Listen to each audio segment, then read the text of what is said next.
Welcome to the Human Meme Podcast.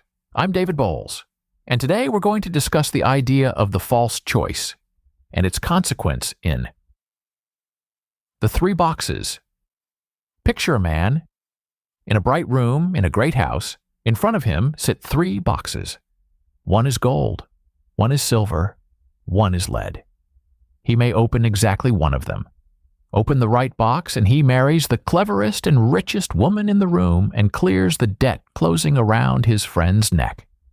Open either of the others, and he leaves forever, sworn never to court another woman as long as he lives. The woman who waits for him loves him, and by the terms of her dead father's will, she is forbidden to give him the smallest hint. Music plays. He reads the words cut into the three lids. He talks for a while about the gap between how things look and what they are, and he lays his hand on the dullest of the three, the lead, and wins her. That is the casket scene from The Merchant of Venice, and it may be the most rigged fair contest in the English language. Shakespeare wrote it in the 1590s. It never closed. You walked through a version of it this morning, and you will walk through another one before you sleep tonight.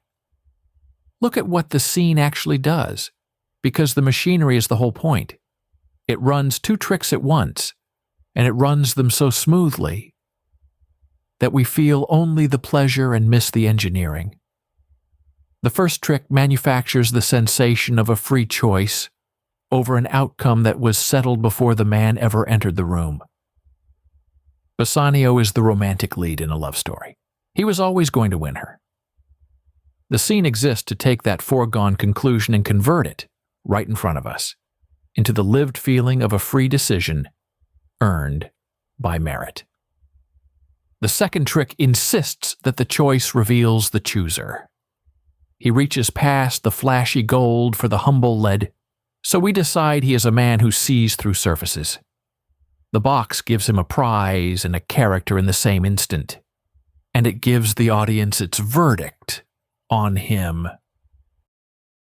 Here is where my new book follows that device out of the theater and into the rest of your life.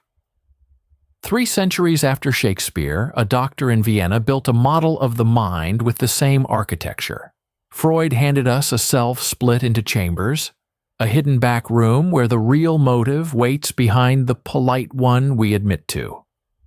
He handed us a method too, the talking cure, staged like a small drama in which the patient, watched and gently steered, arrives at a discovery that had been sitting there the whole time. The casket logic had found a new house to live in, a choice that feels free, a meaning that feels earned, a self revealed by what it reaches for.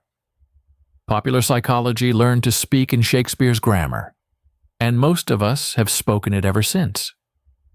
Then the device went to work for money. Walk into a store, open a pricing page, and count the options in front of you. There are almost always 3, a small, a large, and a middle one shaped and priced, so the middle looks like the sensible, intelligent choice. That middle box is the lead casket. It was set there to be chosen, and the options around it are there to steer your hand and let you feel clever when it lands. Marketers even keep a name for the option nobody is meant to buy, the one placed on the page only to bend your choice toward another. They call it the decoy. Lay out 3 prices. Arrange them with a little care, and the buyer reaches for the one you wanted and feels shrewd about the reach. You chose. The will of a dead father, rewritten as a pricing committee, had already chosen for you. And then the device learned to carry a phone. The feed in your pocket runs the casket scene every waking second. It lays a short row of options in front of you, a few videos, a few products, a few faces, and it lets you pick.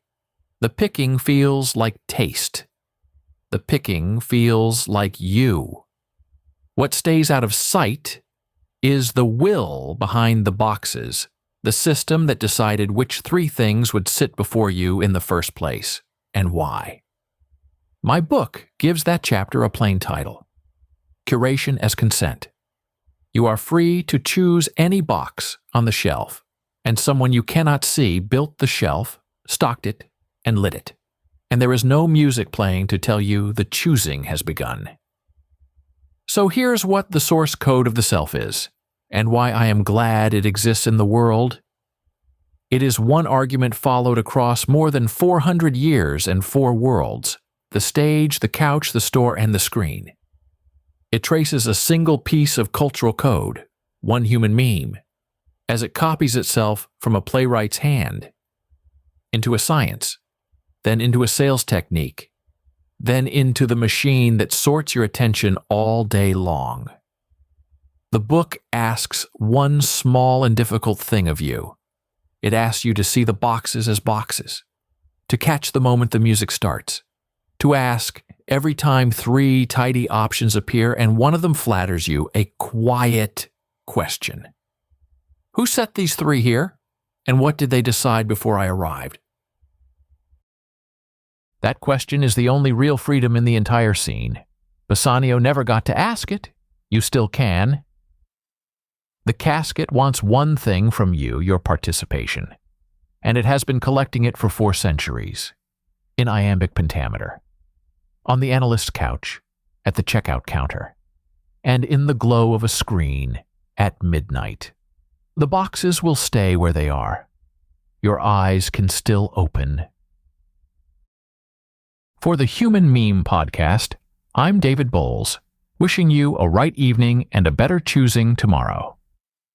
Thanks for listening. Be a human meme.